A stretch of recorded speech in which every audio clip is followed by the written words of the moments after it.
Well, this is pretty much it from me.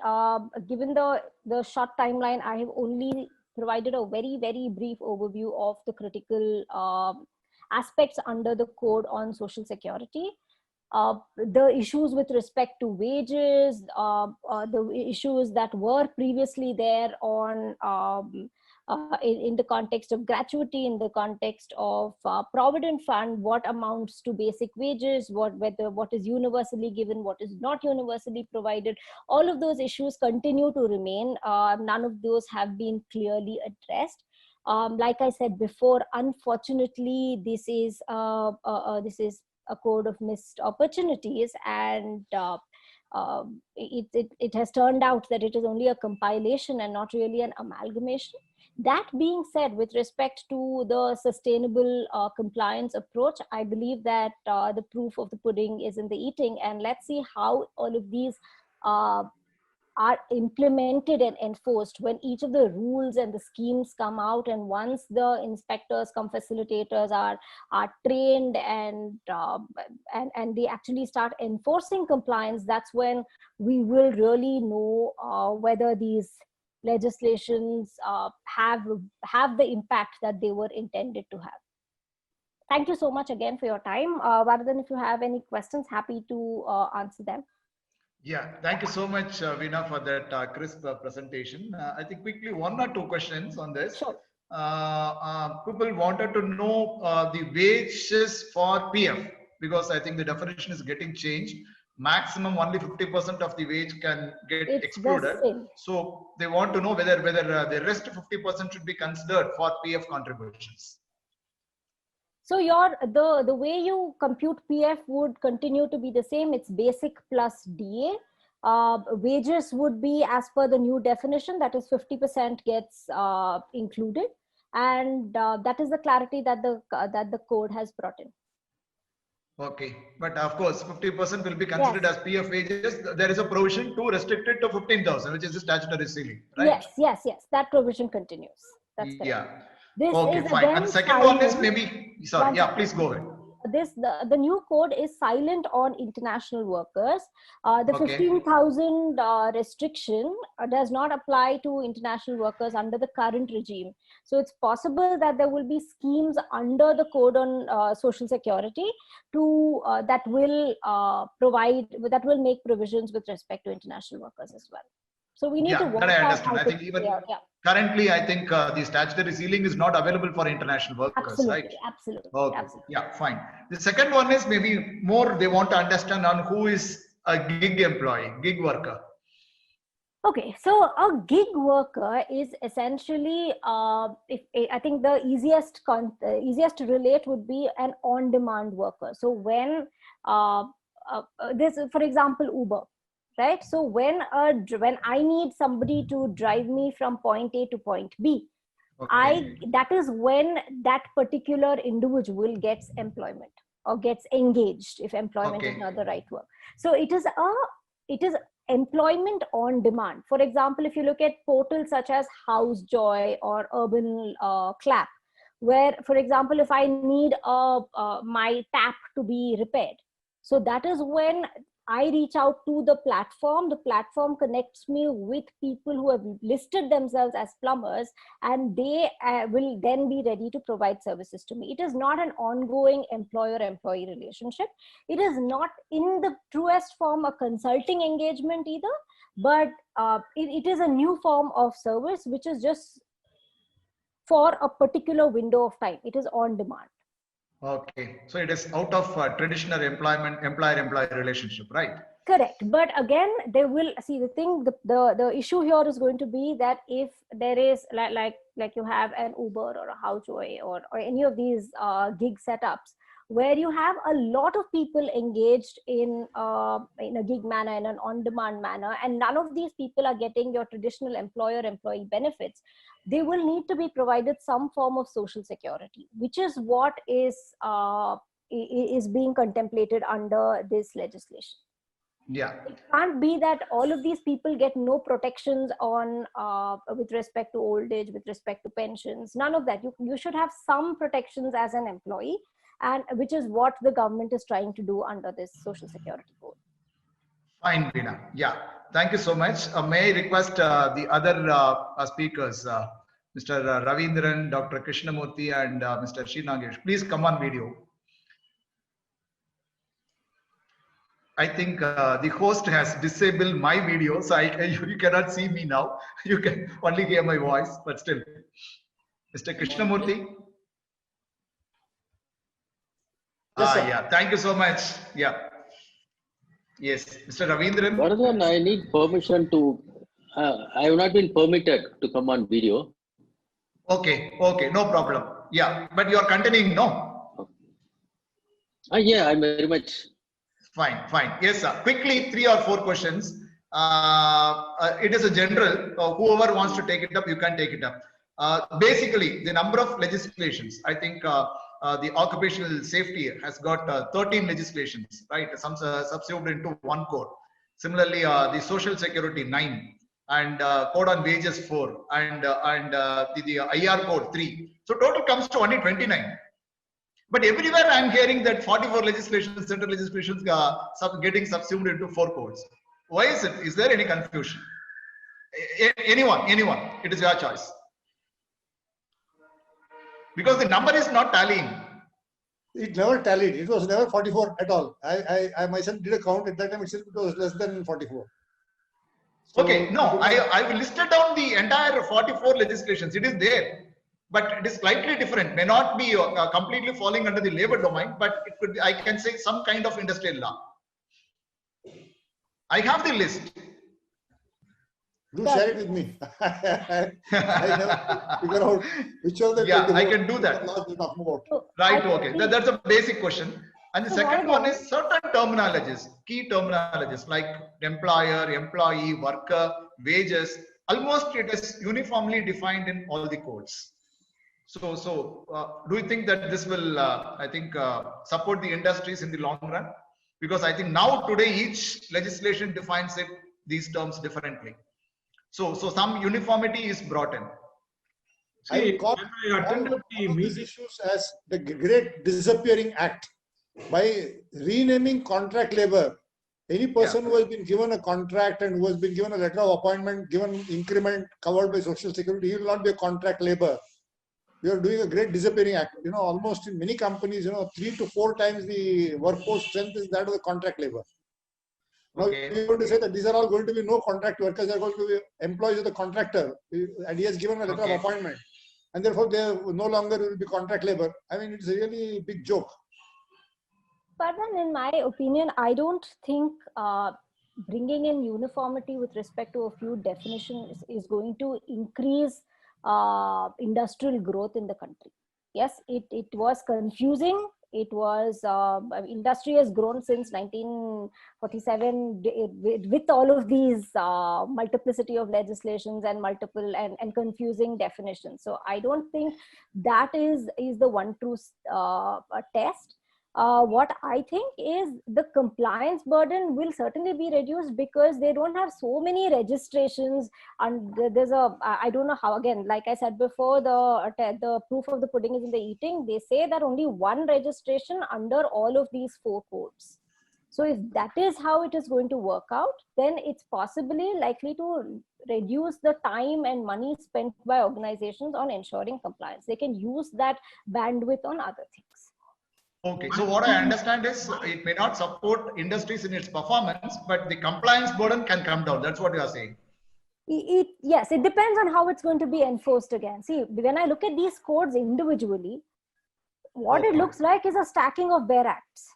Beyond that, I genuinely don't see that much of a break that's been given. However, once the rules come out, once the forms come out, once everything is digitized, everything is a lot more transparent, and these inspectors are truly facilitators, there is scope for the compliance burden reducing. Okay. Ravindran, sir? Yes. Your view, sir. What I want to say about these codes is, as Veena said, this is not a path-breaking or landmark, as the Labour Minister said. It is historic because it's come after nearly a century. That way it's historic, I accept. But what they did is a good beginning. I am not Okay. disappointed, nor I'm very happy, but it's a good beginning. It's in the right move. They've gone to great extent, not full extent, to great extent. But only one grievance which I want to focus, which I could not say in my session, is uh, all these authorities whom they have referred to in various courts who will deal with it. For example, gratuity, PF, etc. My long-standing grievance is all these litigation should go to the court, tribunal. It should not be left to the authorities, because I can say with some certainty after practicing 40 years, the authorities holding or exercising judicial or quasi-judicial powers is very dubious. Therefore, and they are good facilitators and conciliators, yes, good, but they cannot take up the role of an adjudicating authority, which is provided under the Payment of Gratuity Act, ESA Act, PF Act, Appellate Remedy, etc., etc. For example, conciliation officer handling Section 33 applications, etc. Now, practically the industrial tribunals and labor courts, at least in Tamil Nadu, I can say with certainty, are having very less work. So all these litigations in various courts should be shifted to the industrial tribunal once and for all, so that we will have a finality on all judicial matters before a tribunal, not before the authorities. These authorities' Raj should come to an end. Like Veena said, Inspector Raj, authorities' Raj should come to an end, and we should have only tribunals dealing with all judicial matters. This should be addressed by the code, if not now, at least subsequently. Otherwise, fine, it's sir. okay. Shri Nageshwar, sir. See, I have a view on the point of definition of wages you mentioned. I have been attending many ministry meetings, and in many of these meetings, it is the employers who wanted uniformity in definition of wages, employees, and so on and so forth, because it is confusing them, it is a problem, creating problem for compliance, and so on and so forth. Now, we cannot have any grievance with regard to the uniformity in definition. We may not agree with the kind of a definition they have provided to us, but this uniformity is certainly useful for the practitioners, for compliant people, HR professionals, and so on and so forth. So that's what it is. So we have to take it as it comes. Whether it is going to be useful, whether it's going to cost more or less, it is. We need to wait and see. And I'm sure it's going to cost us more. Therefore, we need to see how it could be mitigated. That's what it is to be seen. Okay, fine, sir. The next one is certain things are now called as dynamic factors, and powers are given to the appropriate governments. So, how do you what do you think on this? Because particularly even for salary ceiling for bonus eligibility, 21,000 is now it is common, but I think appropriate governments will fix that. That is what the courts say now. So the powers given to the appropriate governments to decide on the dynamic factors. Will it increase the cooperative federalism between central government and the various state governments? Because I think particularly the working hours also, right? It can be fixed because many of the I think a lot of the employer forums submitted requests, maybe CII, EFSI or EFI, FICCI. Everywhere I find that the working hours are to be increased. Now, since the powers are given to the state governments, now it is for the state governments to come up with maybe whatever rules or provisions on that. So what do you, will it help the industries at least on the long run? See, with regard to the working hours and other amendment made by the state governments, that privilege has been preserved in the Occupational Safety and Health Act, a code.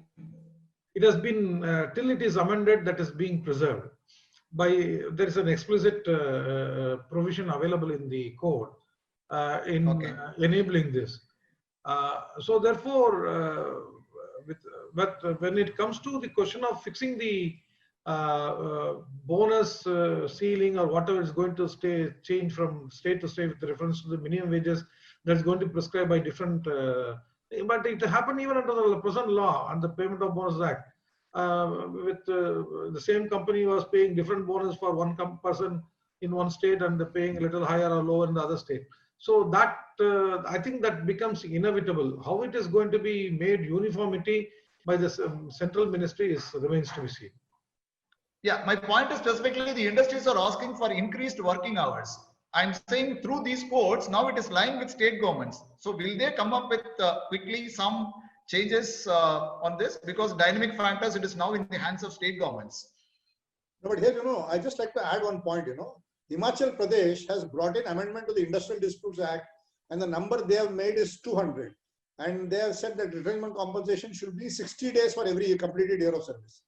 Now, this is at a variance with what has been provided in the code. So, our state government is going to make it a situation where each state will have different norms. And, UP has completely abolished all this. Then, you talk about standing orders, 300 is the number. So does it mean that people who are having less than 300 do not have any standing orders and they can do whatever they want in terms of the rules, service rules that they want, or specify in the appointment letter the terms and conditions of service? Now these are things which are not very clearly answered, and we have a little bit of difficulty in construing how the new regime will operate. I fully agree, and in fact, I think what we all need to know is that yes, making doing business easy does not mean taking away employee rights. So when there has to be that balance that's preserved, and in this competition between various states trying to be the easiest in terms of doing business in that particular state, making these numbers vary in a very imbalanced manner, or having say work hours stretched out beyond what ILO recommends, this is only going to cause disparity, and is also going to come back to inconvenience employers at some point in time. So a very simple example, if I have an industry that has employees in 4 states, I can't be paying one set of employees 60 days retrenchment compensation and another state 15 days, right? It is discriminatory in some sense. It's not only about check the box compliance. There's so much more to this. Okay, I understand. Right, okay. One other point is, I think employers have been asking for 2 things mainly. One is the flexible employment. Maybe the point to add, rather than one point on the subject which you were asking. Yeah. The 2 issues which you focused is, I want to spend a minute. One is where the government has been given power. I welcome it, because the executive should be given the discretionary power in respect of fixing hours of work, etc. For example, in this present code also 300 or any higher number as fixed by the government. So legislature may not be able to do it. So executive can do it. So we welcome it rather. Second, the different laws in different states is concerned. The answer is, under the Constitution of India, labor is in the concurrent list. Yeah. Whereby state as well as central can formulate law. So that differentiation is always possible. Pan-India legal firm like what Veena holds, they will be very careful to advise the companies in respect of various states, because they should have a feel of it. For example, when someone asks me on an issue in respect of Delhi, I carefully say, consult a local advocate. This is what the central law says. There could be some amendment notification which I am not aware of it. But that is inevitable, because under clause 22 of the 7th schedule, trade union, industrial disputes, social security, and social insured unemployment laws are on the concurrent list. So this variation from state to state is provided under the Constitution. It is inevitable. We should be realistic and we should meet it. Fine, sir. Yeah, I understand. Yeah. So another point is employers have been asking for flexible employment. Particularly in the form of FTEs and contract labor, right, without much burden, right? Somehow the FTEs concept is getting momentum now, and of course contract labor is also already there, right? So somewhere the main expectation of the employers, is it getting fulfilled through the codes? Because I think a fixed term employment is, the term is included in the codes itself and definition is given. It is not through the standing orders now. Yes, I am answering it. Yeah. We cannot ask whether it is fulfilling or not. They should be happy about this. Yeah, I think I would share Ravindran's views and say, "Dil mange more." You look at the look at the type of change that, UPS brought in. All the labor laws are, abolished. And, total free rein to the employers. Is that what we want? Or do we want, law where, Chapter 5B should have been removed? Where this question of, it's entirely dependent on the business. If the business is doing well, it will continue. If it's not doing well, let it downsize, let it close down, let it, decide what it wants to do. Like what we are having for IT industry, when they have removed Chapter 5B from the provision of, for the IT and ITES industry. See how, people have been restructuring. I mean, I've been seeing, in the year 2008, where 30,000, 40,000 people were, exited from the business without a problem. But today, you talk about removing 100 people, you're saying that no, you can't have, and then you go through a lot of problems, and then there's so many IR issues here, you want to close down a business, and in Pfizer, they wanted 50 lakhs to go. I mean, this is a VRS scheme which has been most generous, 50 lakhs which they offered to employees. Yet out of 200 employees, only 120 employees opted for it. Remaining said that, no, we want more money. They didn't go. So litigation, even in spite of closure, it becomes a very big problem. It should be very transparent. It should not be left to the discretion of any authority concerned. And I totally don't want any of the babus to sit down and decide whether they will allow or they will not allow. It should be transparent. Exactly. Employer should be able to decide it and implement it without any difficulty. Okay, so you want more? Dil mange more. Yeah, okay, fine. And unorganized workers, particularly with respect to social security, they are included there. And there are certain specific provisions with respect to transgenders under Occupational Safety Code.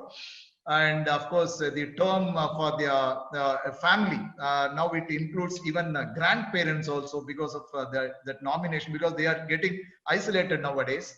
Do you think that the coverage of labor domain, labor laws, it is getting expanded somehow? Yes, and it is welcome. Sri Nageshwar, sir. Actually, on this, I have no views. Yes, it is getting expanded, true. But the previous question, I have got a view on this. For the previous question, we had to be very careful about handling the FTEs, in my opinion. But today we have 200B of the ID Act, where you find there are many case law which speak about the misuse, and therefore the court steps in to give the remedy. What if the FTE is misused, and what if the court once again steps in and which gives, because the content is almost pari materia, if I may call it, not exactly, but the point is, what if the court also steps in to avoid such kind of a misuse of FTEs, and then a whole slew of case laws get built up based on the earlier case laws. So we have to be very careful about the FTE. One need not go very gaga over this FTE and go about, using it, misusing it. We know how the employers do that. I can see Mr. Ravindran smiling. So we have to be extremely careful. We should not make ourselves vulnerable before the court of law to see that FTEs are misused, and therefore they step in like they did with the 200B over a period of time. I'm sure with the our senior advocate, Mr. Ravindran, will agree with me. Why I'm laughing is, I'm handling one of his cases. Right, sir. So one final question. In fact, the number of legislations in the labor domain, both central as well as states put together, I think the exact number is not known. Right? But still, around 40, 45 or 50 legislations, central legislations are there. In addition, every state has at least 3 to 7 legislations. There is a statistic which says that throughout the country, there are 5,000 legislation on labor law. No, I have a different view, but okay, let us assume that each state has 5 legislations on average. Also, so roughly, on an average, roughly 35 states. So 35 into 5, it is 175. Plus this 45 central legislation. So this comes to, of course, 220 or 225, right? And each legislation will have respect to rules. If it happens to be central act, then it will be 35 sets of rules. For each state, we will have different set of rules. Right. So that is how it is going. But is there any possibility that because since the number of legislations in the state sphere is much less, maybe around 10 for each state, is there any possibility that states can think of clubbing it and bringing it under one legislation? Say SHOPS Act, Substance Relevance Act, Conferment of Permanent Status Act, LWF Act, state-specific legislation, national festival holidays. Can't they bring it under one legislation for each state? I think what some states are doing is they are clubbing the compliance burden. They are saying consolidated returns under a whole bunch of state legislations. So that is helpful. Maybe that achieves the goal actually. Instead of doing this huge exercise of clubbing the legislations, having consultations with multiple parties, bringing out drafts and ultimately ending up with a compilation and not a consolidation. If you can take the simplest step of reducing the compliance burden, having one form instead of 50 forms, the objective is achieved. And I see Telangana doing that. I think Karnataka also has there used to be this option of self-certification. I don't know whether that continues to apply in many states, but those are the things that states can certainly do.